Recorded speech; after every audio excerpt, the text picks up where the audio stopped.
মাছ ধরার আজব এক টেকনিক। বোতল কেটে কিভাবে এত বড় বড় মাছ ধরে।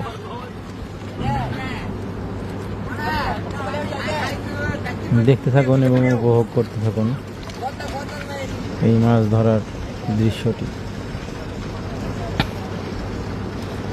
বোতলের মধ্যে কিছু ময়দা দিয়ে বোতলটা ফেলে দিচ্ছে।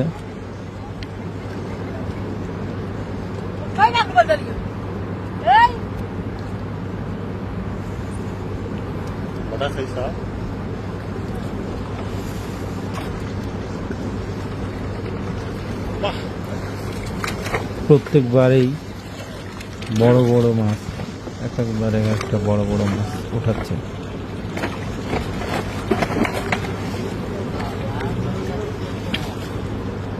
আর কত ধরনের টেকনিকই দেখব। একটু ময়দা সাথে একটু পানি দিয়ে ফেলে দিচ্ছে নদীর মধ্যে, টেনে উঠাইলেই মাছ। অনেক বড় বড় মাছ।